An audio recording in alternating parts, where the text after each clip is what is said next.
All right, everyone, thanks for tuning in, hopefully. Got someone here from Dwarven Forge who spared some time to talk with us today.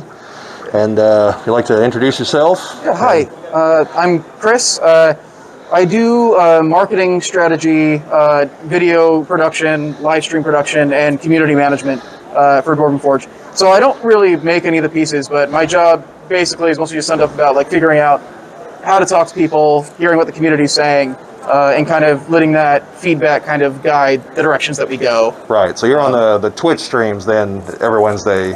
I started out, literally like I started out, well, first off, I came in to like help with video stuff during the Hellscape Kickstarter, and I just like kind of fell in love with the place. I was doing freelance video at the time. Yeah. And Dwarven Forge was like the first time where I worked there, and I was like, no, I actually like all the people here. Because like when you're doing freelance video, sometimes you have no control over the kind of people you end up around. Yeah. And so I just like looked for an excuse to get to be there more. And I went in and I'm like, I bet people would be like really interested in seeing like behind the scenes stuff about how this stuff is made. And that there would be a lot of interest in doing a Twitch channel. So we started that like beginning of 2020. And people have really been responding to it. It's been a lot of fun. Yeah, I know. I try to watch it every Wednesday. Every Wednesday at 7 p.m. Eastern time. Yeah, something's on wrong. The anvil. Yeah, something's wrong with my reminders, and sometimes I forget. But yeah, I try to watch it when I can. Yeah. Well, we always try to back it up because there's people who are busy at that time and all that. So we always archive it on Twitch and on YouTube. So we'll have a chance to catch up. And like you say, you do a lot of kind of behind the scenes stuff, and like right now you're probably talking more about your next Kickstarter on there. Yeah. Currently what we've been doing is the last Wednesday of every month has been like a specific Kickstarter update stream, basically, where it's like we're focusing entirely on the sculpts we've been working on, showing like some new pieces that they haven't talked about, talking more about the strategy and like the development. We're super open about the creative process. Yeah. Largely because we want like the early feedback, because we get ideas for stuff we can do that we wouldn't have thought of without hearing what our backers like want to see. Right. I know from backing your other Kickstarters that I have definitely seen you guys be receptive to, like during the Kickstarter, where if something was brought up and it could be changed, like it has been. There's a couple pieces in Wildlands. The Oblivion Nexus is this like special mountain piece, and that came entirely from a viewer request early on. Where we were just like, it was like a foam mock-up session, and Nate was just like, what would be an interesting piece to see? And somebody was like, well, your last Kickstarter was Hellscape. We should have a way to connect the Wildlands to Hellscape. So we're like, okay, we'll figure out a way to make some kind of portal into Hell in this Kickstarter. And it turned into the Oblivion Nexus. And it's really cool to just think like, this was an entirely like user-suggested piece. Yeah. And there's a lot of little touches. There's like a Luna moth sculpted on one of the Wildlands stump crags that was suggested by a viewer. And a lot of little things like that. We have a very active, engaged community, and just a lot of super creative people. So getting their ideas is just better for us. Yeah. So when it comes time for you guys to, once your previous Kickstarter is over and the dust is settled and it's time to start moving on to the next one, like, how does the creative process to decide what the next one is going to be, how does that unfold? It's a super open process. Nate is our creative officer, and so ultimately it comes down to where he thinks we should go and everything, but it's a very open discussion about things. And when it has been decided, like going into the cities for our next Kickstarter, we always started off with like a summit where it's like, okay, we know we want to go in this direction. Everybody come in, everybody's going to have like 5 minutes to pitch like specific stuff that they think would be interesting to include. There's a lot of constant discussions, and so even though like I'm not involved in the like sculpting or painting or like development teams at all, there are some ideas of mine that have gotten through into actual production. And I feel like everybody at the company, no matter what they work on, has had impact on like the shape of the pieces and like the direction the Kickstarters go. So like when you get to the summit point like that, does anyone bring like sketches or like mock-ups already done to try to really convey it? Yeah, especially some of our more I can't draw. Nate will usually have some sketches that he'll do up. Eli will usually have some sketches. Usually the sculptors. Most of our sculpting team is also pretty good, just like traditional like drawn artists. So they find it very easy to communicate what they're thinking through sketches. Okay. And that sort of thing. So usually, yeah, we're all told to think about it ahead of time and like prepare basically a short presentation on what we want to do. I delivered mine for cities through the form of a stand-up routine. So yeah, we all have like our own little we all have our own like little ways of.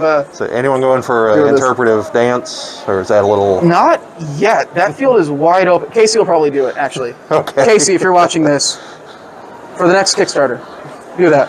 All right. So kind of a little more into the weeds here. Mm-hmm. In the Dungeon of Doom Kickstarter, for the Kickstarter exclusive, there was an alternate, like a white marble coloration for some pieces. Yeah. And I understand, like everyone said, it's limited to the Kickstarter, so that's the line that they're sticking with, and that's that's honorable. Have you considered either alternate marble colors beyond that, like a black or a green potentially, or if it's feasible, using the white again, but using it on like the columns of the wall pieces instead? Yeah, all of that is definitely on the table. It's discussions that we've had. We've learned that we don't want to say that we're doing Kickstarter exclusive designs like that anymore, because we want to honor it, but it also then still feels severely limiting. Yeah. It's a really cool thing that we've backed ourselves into a corner of not being able to do anymore. It's not good for anybody. Like nobody's into that. So we've talked about potentially doing future things in white marble, even if it's not those pieces. It's like bringing it back for some other stuff. We've talked about potentially doing a purple marble or a blue marble or something like that. That's definitely stuff that's on the table. I can't confirm any plans that have been made. Sure. Exactly. Because I was just curious if it has, if we were working on something, tossing around. Yeah, if we were working on something like that, we would want to keep it a surprise. But I can confirm that. Definitely. Yeah, we've definitely talked about and have decided that it would be really nice to be able to do more marble stuff in the future, without limiting ourselves to it being a thing that we can't make anymore after the Kickstarter. I gotcha. Yeah. So you have the plates with the metal in them. And, the terrain trays. Yeah. And have you considered making just straight up battle mats because of the more open with the last Kickstarter here? Yeah, we did that. We did standard mats in our last Kickstarter, Wildlands. We did swamp mats, especially experimenting with this idea of putting a water texture attached to it, so that we have it actually has a kind of shimmery effect and gives it some depth, which is really nice. And it went well enough during Wildlands that we are doing more kind of matte explorations. We actually linked up with and have been talking to the guys from Mats from Mars and learning from them, and they've been helping us out with some stuff and kind of growing what we can do in that direction. Yeah, we want to try and offer solutions for every type of gamer, and there's a lot who want to do mat-based play, so we want to have the best possible solution for those people. I was gonna say I know I personally been looking into getting some kind of mat because I didn't go super deep into the trees and stuff with this last one. I've got a lot more dungeon stuff, underground. But definitely the idea of using it as scatter. So now I'm at but now I need a mat. So, yes. Okay, so can you say anything at all about the Sci-Fi Kickstarter that was mentioned at the end of Wildlands? I can say that it's been in development. We're hoping to have it be the next thing that we do after this current Kickstarter. It's going to depend on how development speed goes and everything, but we do this thing called Sci Fridays. The last Friday of every month, we have a development meeting that is specifically talking about sci-fi stuff. And so it's been really cool. They've been having really productive discussions because we all love fantasy, but the chance to do something outside of fantasy excited the entire team. So there's ideas flying all over the place. We do know it's going to be a smaller project than the initial, or than what we usually do for fantasy Kickstarters. It won't be a big 200-piece thing. Right. So more of the base set and some bling and attachments, but not. Yeah, we want to do pick one thing and just do it really, really well and prove that there is room for us in that space. Yeah. And then if it does well, cool. Then we know that we can go full on into sci-fi stuff and do bigger projects there, and that will be okay doing it. If you can answer this, Yes. I've gathered from some of the assorted comments, it is not going to basically be a replica of the resin. It's going to go a different direction entirely, right? Yeah, we're not gonna. We're not gonna try to redo what we did in the resin for a couple of reasons. I mean, one, you already did it, but I mean, just One, we already did it. Two, sculpting in resin as material holds detail differently, and so different things will look better in resin compared to in Dwarvenite. So if we did it the exact same way, it would look like a worse version of the resin because that design was meant for that material. right. And so I don't think we haven't settled exactly on the aesthetic yet because we aren't going full on in development for it until we've cleared up this next city's Kickstarter. But we definitely have an idea of the direction to go. We put out a survey where we asked people what aesthetic they'd be interested in seeing. And it was pretty overwhelmingly, or the feedback that we got was that people were interested in original trilogy Star Wars aesthetic. Like that kind of sort of like dirty, lived in sort of thing. And it's also because we want this sci-fi set to stand on its own, but also be something that could have cross-compatibility with our dungeon sets or other stuff. Yeah. So it'll definitely be a different aesthetic. But I was going to say, I think the dirty sci-fi aesthetic is probably also the one that has probably the broadest potential use, because it works for Warhammer, works for Alien, Star Wars, Blade Runner potentially, just you got all kinds of options. Yeah, we want to do something that doesn't feel so specific that it feels like if you don't play one, like this is the deck of the game, Enterprise. You don't want that because that'd be very limiting.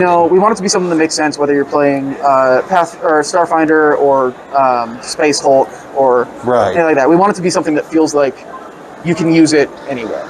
So, since kind of brought it up there, has there ever been any serious discussion of taking any of the resin sets and either expanding them in Dwarvenite or redoing them if possible in Dwarvenite? Because I gather what you're saying as far as the less detail, but are any of them that they would still be acceptable? I know you shoot for way above acceptable, but we have discussed ways to because the fact of the matter is resin production is different than it used to be. There's way less factories that can do resin the way that we did it in the past, just like the nature of technology changing and stuff like that. But we don't want those sculpts to be lost entirely, so we have been discussing some ways to potentially preserve those designs. There are a couple sets where we've talked about it would be really nice to have this piece up that we have in Dwarvenite. Catacombs has come up a lot. We couldn't do the exact same sculpts that we did in resin and have it look just as good in Dwarvenite, but we could go into Dwarvenite and do a similar aesthetic and that sort of thing. So we definitely talked about that being a thing that we do in the future. That and a couple other. Catacombs is the one that we seem to hear the most requests for. I was going to say, I see it pop up on the forums a lot. Yes. I just know that there's a number of Caverns pieces that there just really isn't an equivalent in Dwarvenite, some the T-junctions and... Oh, there's this really cool... I think there's one where it meets up with the dungeon piece in one corner, kind of, Yep, I was going to say, there's this, it's a diagonal cavern walls coming in this side, dungeon walls coming in this side. It's a really cool transition piece. We don't have that in Dwarvenite, and a lot of that is just also the nature of resin production versus a PVC, steel mold injection production. The costs associated with those productions are very different. It's easier to do a small limited run in resin than to make a complicated steel mold, just in terms of actually not losing money on it. Yeah. So doing something like that specific of a transition piece is very difficult to do in Dwarvenite, just because we would have to make that steel mold and everything, and it's a hard piece to really want multiples of. So knowing that we could sell enough of them in high enough multiples to make the money back or something like that, it's just one of the things that we have to think about. Unfortunately, we can't only just think about what would be a really cool thing to have. It also has to make sense. Yeah, the company has to stay afloat. Yes. Yeah. We can't make anything if we end up having to shut our doors. Yeah. Okay, then finally, have you guys ever given serious thought to going to other styles of architecture, say an Asian, Japanese, for instance, or more of a perhaps Middle Eastern or North African kind of theme? We definitely have, and the thing that's always been a challenge about that is since we want everything to be modular and made up of like multiple pieces, that means that every time we decide to do some sort of new system or any kind of new aesthetic, that means, okay, it's not just one piece that is, say, like a Middle Eastern inspired house. It would be... How does it fit into the existing... How does it fit into the existing things? It would need to be like 8 different pieces, and we need to make sure that that thing is like fully fleshed out, fully compatible, just as fully featured as all the other things that we're doing. But we have thought of an interesting way to potentially dress up and add flavors onto the same kind of basic buildings through these, what we're calling like a facade system. Yeah. We haven't had as much to show of it yet because we just haven't been at that part of the process production wise, so we don't have a ton of them to show currently. But in theory, and when we've done like some tests and some concept art and stuff like that, it's allowed us to really customize the look of the same basic pieces by just having 1 or 2 kind of dressing pieces that you can apply to the outside. So the nice about that is that's something we can do in high multiples. It's something that's very easy to justify production runs of. And none of it is finalized for production yet, of course. Like, we're still figuring out exactly what the thing is going to be, but we want to be able to cover a lot of different looks. It has to be balanced with like all the other business decisions, all of the mold configurations, all of that stuff. Right. Yeah, well, I know I backed the first 2 Kickstarters, but at the time I wasn't actually playing D&D. I literally just used them. I had I was playing the miniature skirmish game that Wizards of the Coast. And are they bringing that back? WizKids has something like it that they've got here called Onslaught. I haven't sat down for the demo. Actually, I know the guy running the demo in there. I just haven't been able to sit down and do it yet. I haven't checked it out yet, but I'd heard that they were actually trying to do the miniature skirmish game again. And that game, it basically died.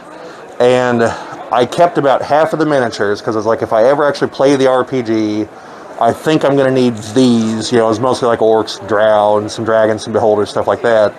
And sold off the rest because I wasn't going to do anything with them. But I was like, I don't want to just sit in a box. And I had a couple of your resin sets already. And then the first Kickstarter came along, and so I backed it in the second one. And then it came to cities, and I was like, well, right now this stuff's just kind of sitting on the shelf. Like, it looks fantastic, but... So then by the time 5 rolled around, I actually was involved in a game. So I've backed the others since. But Cities and Castles, initially, I kind of jumped over them. But seeing some of the pre-work for your next cities, I have gone back and bought a couple buildings, and because I wanted to see how everything worked there, in hand before I jumped into backing that one. That's the thing we've been recommending for people too. Is there's been a lot of people wondering, like, oh, is it not worth getting the original cities? Like, should I just wait for this new stuff to come? What I would say is,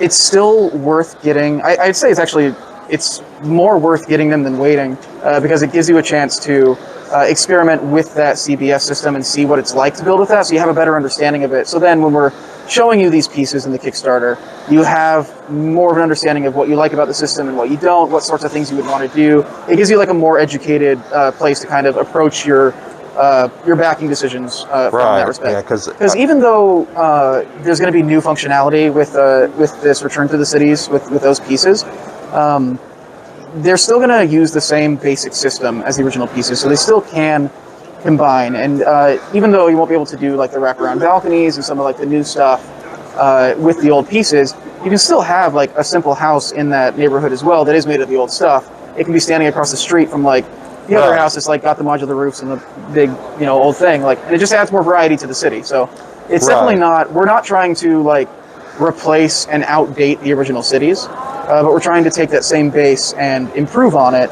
and add more functionality just so you can get more variety into your cities. Well, I know for me personally, the piece that did it was, it's one of the outer walls that looks to me like it would probably be from the outside of a church or something, because I was like, okay, that'll give me something between the houses and, say, a castle, like this, a step between, so there'd be a little more to do there in the city. One of the biggest requests that people wanted was something that seemed like a more upscale building, whether it's like a fancy like cathedral or like a noble's manor. And so with the ashlar stone, that's like the direction that we're trying to go. Is like these are fancier like ashlar or fancier buildings. Ashlar doesn't mean anything.